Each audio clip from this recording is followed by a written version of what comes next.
Welcome to the deep dive, where we take a stack of sources, research notes, and really try to pull out the most important bits of knowledge or insight for you. Yeah, distill it down for me. Exactly.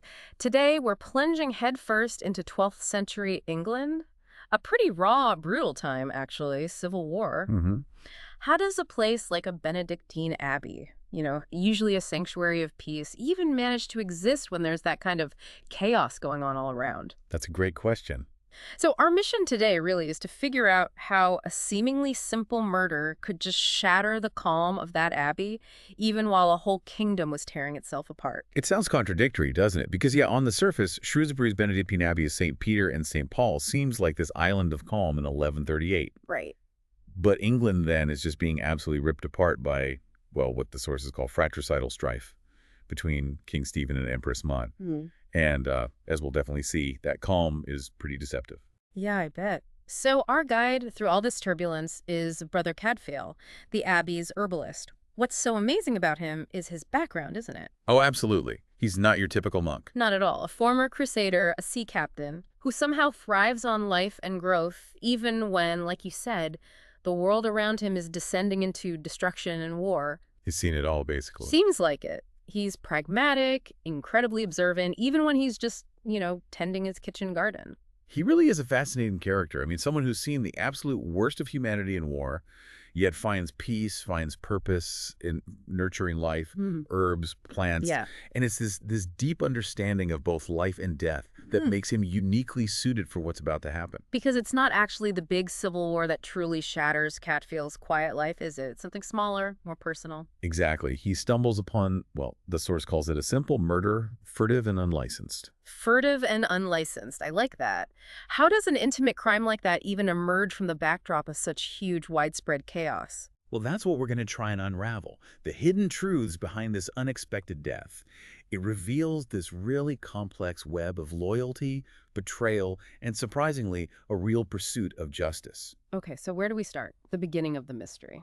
So our story really kicks off with a new arrival at the Abbey, a young newcomer introduced as Godric, who's seeking refuge, Okay. described as having a small, gruff voice and a demure oval face.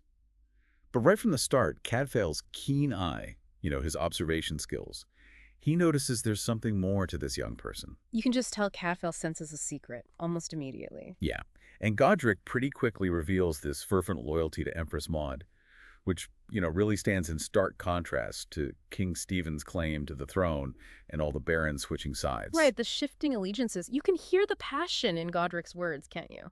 Before King Henry died, he made his barons acknowledge the Empress Maud as his heir, and they all swore fealty. That can't be right. That's a really powerful conviction for someone seeking refuge. It is, yeah. Especially in a time when, like you said, lots of nobles were just switching sides to gain favor, trying to back the winning horse. Godric's unwavering stance really highlights the deep divisions of the era.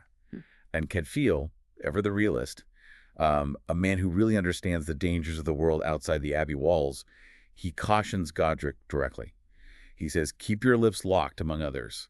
We are in the battlefield here. Some may try to buy favor with carrying tales." Good advice. Sets the atmosphere immediately, doesn't it? Suspicion, danger, even inside the abbey. Definitely. And that danger isn't just theoretical. The Civil War, which had maybe been simmering at a distance, now closes right in on Shrewsbury. Okay. King Stephen launches this really brutal siege of Shrewsbury Castle.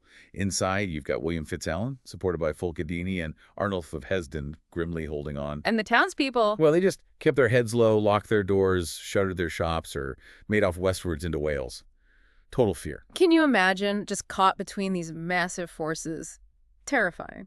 Absolutely. And the castle falls pretty swiftly, actually.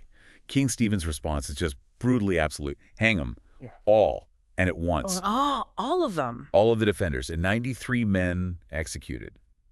Carried out by his mercenary Flemings. It's a terrifying immediate display of raw power, making an example. A brutal example. And it's into this grim, raw aftermath that Cadfael, the former soldier, has to step in. Right. He's tasked with this incredibly somber duty that, frankly, nobody else really wants, preparing these bodies for a Christian burial. Why him specifically? Well, Abbot Heribert, Recognizing Cadfael's past, his background, specifically asks him to take charge because of his, quote, experience with warfare and bloodshed. Ah, makes sense. He wouldn't flinch. Exactly. And it's while he's doing this grim duty, this counting and preparing, that the pivotal discovery is made. Cadfael, with his meticulous nature, counts the bodies laid out for burial, only to find 95 where there should have been only 94. 95, so one extra body. One too many.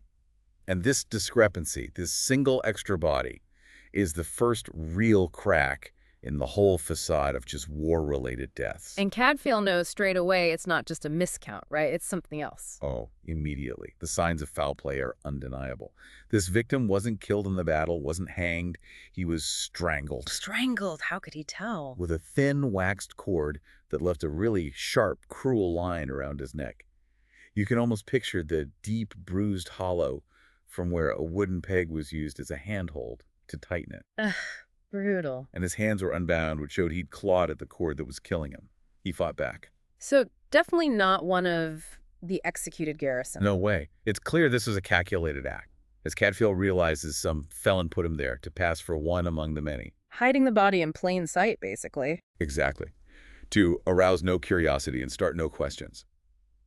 But this is where Cadfael's resolve for justice just hardens. He knows this unknown man, never condemned, never charged with any crime, whose dead body is crying out for justice. He should not be buried among the executed rebels. Right. It elevates it, doesn't it? From just cleaning up after a battle to a proper investigation, a quest for truth. Precisely. And that determination sets Cadfael on a path to unravel a truth far more complex than he probably first imagined. So the plot thickens. We find out who Godric really is. We do. We soon learn that Godric is actually Godith Adeney, daughter of Folk Adeney, remember, Fitzalan's chief ally who was executed. Ah, okay. So she disguised herself as a boy. Yeah, to escape the siege, but also to escape a forced betrothal. Pretty desperate measures for a young woman back then. Definitely. And she's not the only one hiding. No. We're soon introduced to Toril Blund, another of Fitzalan's squires. Godith finds him, wounded and hiding out in this disused mill. Okay. And who is he? He reveals he was Nicholas Faintree's companion. Nicholas Faintree. That's the murdered man Cadfael found. The very same. Toril recounts this ambush. He says caltrops, those nasty spiked things designed to lame horses or men. Oh, yeah. Horrible devices. They were scattered, seated a dozen yards of the path at its narrowest, near a herdsman's hut out in Frankwell. It was clearly designed to separate him from Nicholas. So Told gets separated? What happens then? He ends up cornered in this hut.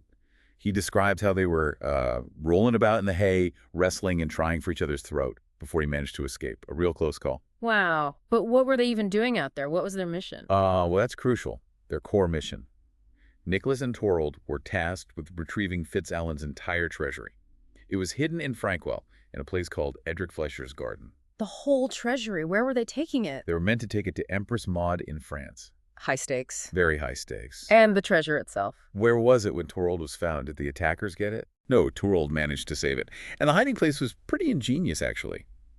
Toril reveals he kept it afloat, too, all down the river. Afloat? How? By tying the 2 pairs of linked saddlebags filled with the treasure to a mooring chain, hidden right under the first arch of the stone bridge in Shrewsbury. Wow. That's a brilliant, desperate move, hiding it right under everyone's noses. It really speaks to the kind of ingenuity people needed just to survive in such a volatile time. Yeah. So now Cadfael has 2 young people to protect, a murder to solve, and a hidden treasure to consider, all while the town is crawling with King Stephen's men. Okay, so the suspects start coming into focus now, Yeah. and maybe some allies. Exactly. We get this web of suspects and some, well, unexpected allies. First, there's Hugh Beringar. Right. Godith's childhood betrothed, the one she was trying to escape. That's him. He appears to be trying to get in good with the king, seeking Stephen's favor. But Cadfael immediately suspects he is, quote, devious as a serpent. Why does Cadfael feel that way? What gives him that impression? Well, Beringar makes these initial inquiries about Godith to her old nurse, Petronilla. But his questions quickly reveal his true motives. He basically says she's worth a fat commission as bait for her father, if not for Fitzalan himself. Ooh, so he sees her as leverage or profit, not exactly romantic. Not at all. He's clearly playing a shrewd, self-serving game in the middle of all this chaos. Definitely a suspect, or at least someone with his own agenda. Okay, so he's one to watch. Who else? Any allies? Well, then we have Eileen Seward. and she provides surprisingly crucial aid to Godith, which is interesting because her loyalty is actually to King Stephen. Wait, her loyalty is to Stephen, but she helps Godith, who's linked to Maud's side. Yes, and even more tragically, her own brother, Giles Seward, was one of the 93 men executed by Stephen's orders. Wow. So despite all that, she helps Godith. She does. She gives sanctuary to both Godith and the hidden treasure. She's described as a creature quite without guile, but by no means without proper pride or shrewd sense. A really complex, principled character. Definitely an unexpected ally in such a tense situation. Anyone else significant? And finally, there's Adam Corsell. He's one of King Stephen's officers. He's seen around, notably courting Eileen Seward. Courting Eileen. Interesting. Does Cadfael suspect him early on? His presence at key events definitely raises Cadfael's suspicions, puts him on the radar. Even though Corsell initially claims he can't identify the murdered man, Nicholas Vaintree, he's certainly a figure to keep an eye on. Right. So we have the victim, the hidden witnesses, the treasure, and this cast of characters, Beringar, Eileen, Corsell. Yeah. How does Cadfael start putting it all together? This is where his skills really come in, right? Absolutely. This is where Cadfael's ingenuity truly shines. He goes back to the basics, the evidence. At the murder scene, near where Nicholas's body was likely dumped before being moved, he spots these tiny but crucial clues. Like what? Like a thin, broken stem of goosegrass. Might seem like nothing. But more significantly, he finds this distinctive, large, deep yellow topaz gem. It's described as being as big as a crab apple, and it's clutched in a broken piece of silver gilt, shaped like an eagle's talon. A topaz in a silver eagle's talon. That sounds very specific. Extremely specific. Cadfael quickly deduces it's the apex of a dagger hilt. Ah, so the murder weapon or part of it? Or it's connected to it. It's an incredibly precise observation, and immediately tells him this isn't just about a random strangling or a hidden body.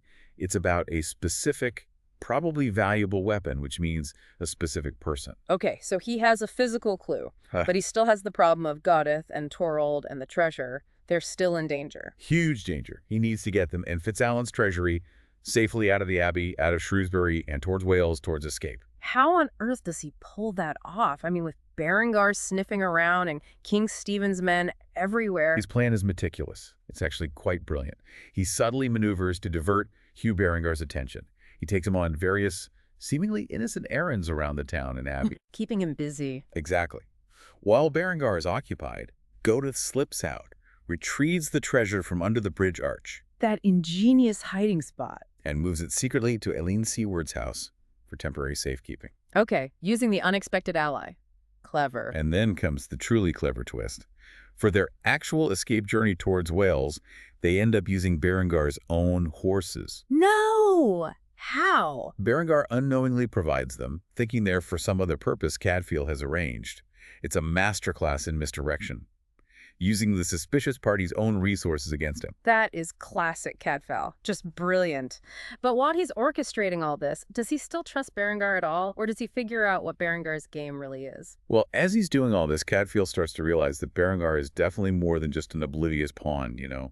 He sees that Beringar possesses these intuitive gifts of wild creatures, as alert by night as by day. He's sharp. So not easily fooled. Not at all.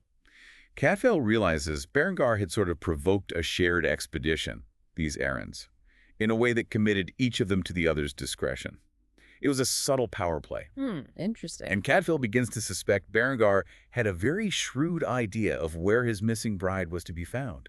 He wasn't just looking for her out of duty or affection. So what was Beringar's plan, according to Cadfael? Cadfael suspects he was planning to basically seize Godith and Torald and treasure in one swoop for his own private use.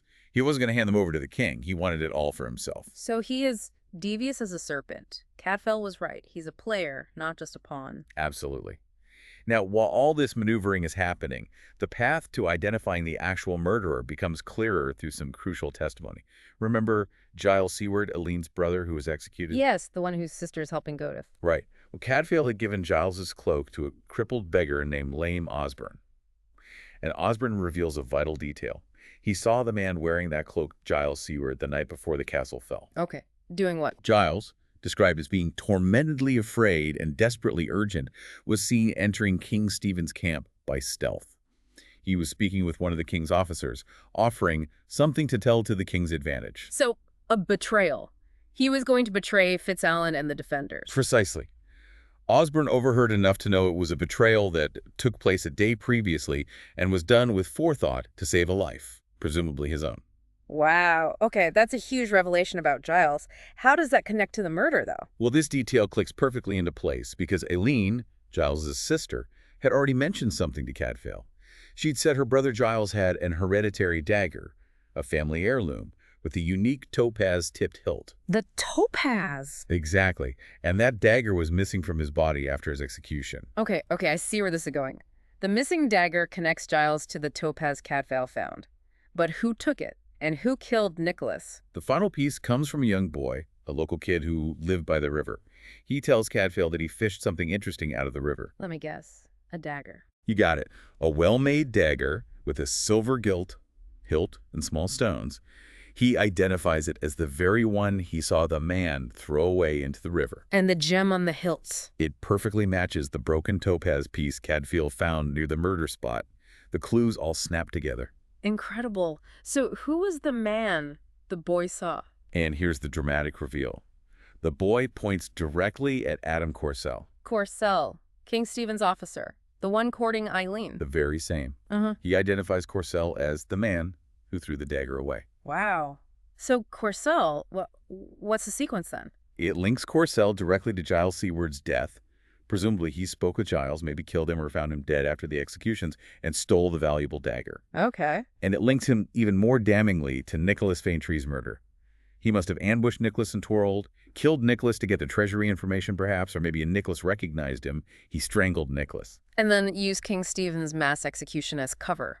Dump the body there. Exactly. Using the chaos of war as the perfect shield for his own calculated personal crimes. 2 murders, potentially.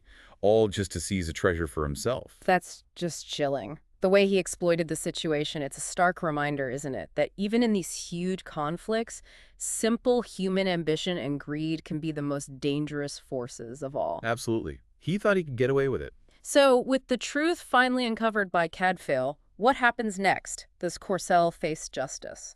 It all culminates in a very dramatic trial by combat, which was, a recognized, if brutal, method of dispute resolution in that era. Trial by combat, okay. Who challenges him? Hugh Beringar. Acting now, likely guided by Cadfael's carefully gathered evidence, he publicly challenges Adam Corsell right there before King Stephen. And the accusation? He accuses him of theft from the dead, meaning Giles Seward's dagger and, of course, the murder of Nicholas Faintree. That must have been incredibly tense. How do they prove it? The presentation of the proof is very dramatic. First, the topaz gem Cadfael found is displayed. Then, the recovered dagger itself is produced. It's clear that the stone and dagger belong together.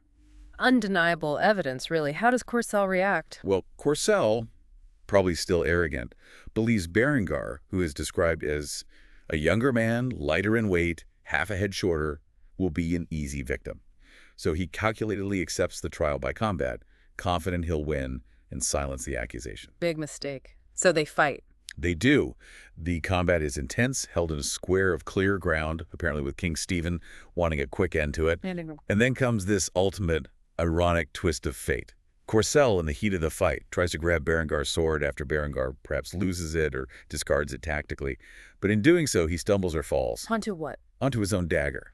The one stolen from Giles, the one used perhaps implicitly in Nicholas's death, which had somehow fallen and landed point up, driven deep through the leather jerkin. Oh my goodness. Killed by the very dagger he stole. Exactly. As the source puts it, his own cunning killed him. What a way for justice or fate to be served. Incredible. So what's the aftermath of all this? Well, justice for Nicholas Faintree is publicly achieved. The trial by combat, in their eyes, proved the charge against his murderer was justified by, well, heaven's judgment. Right, but what about the other secret?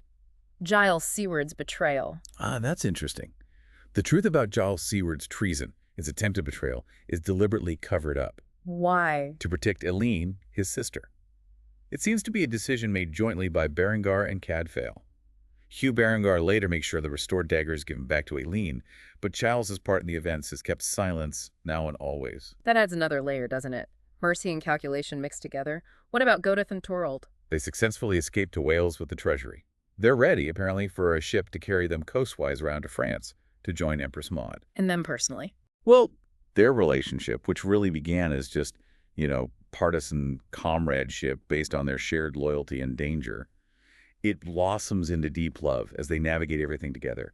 A bit of romance amidst the turmoil. That's nice to hear. And Hugh Beringar, what happens to him? He comes out of it quite well, actually. He's appointed deputy sheriff by King Stephen, likely impressed by his actions, which is a clear sign of his growing influence and perhaps his successful maneuvering. And his relationship with Aline, the woman Courcelle was courting. That also begins to flourish, surprisingly.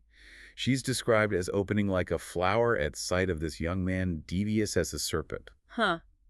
An odd pairing, maybe, but fitting in its own way for that time. It seems so. A complex match for a complex time. And Cadfael, what are his thoughts at the end of all this? Cadfael is left with his own very profound reflections on justice. He concludes that solving the crime, seeing the killer punished, it is but half the tale. Only half. What's the other half? The human cost, perhaps. Hmm. He says a prayer for Nicholas Faintree, the victim.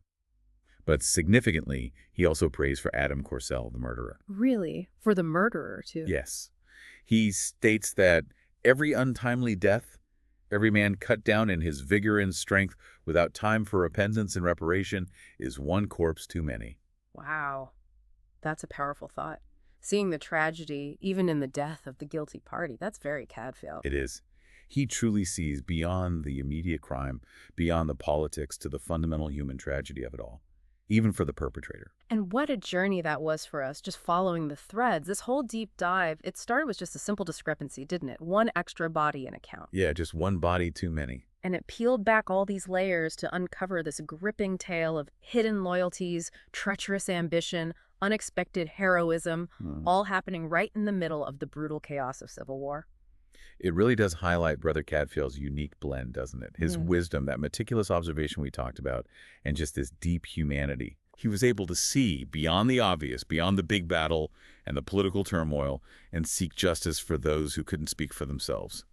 He ultimately restores maybe a small measure of order to a really chaotic world. It really makes you consider, doesn't it, how in those times of great upheaval, like a civil war, personal choices, even seemingly small ones, like Giles's moment of desperate fear, or Godith's disguise, or Aline's act of kindness, or Courcelle's greed, can have these monumental, unforeseen consequences. Absolutely. Ripples from small stones. Yeah. And how the pursuit of individual justice, like Cadfael's, can sometimes redefine what loyalty really means. It leaves you wondering, maybe, when the world falls into chaos, what principles do you cling to? What anchors you? That's a deep thought to end on.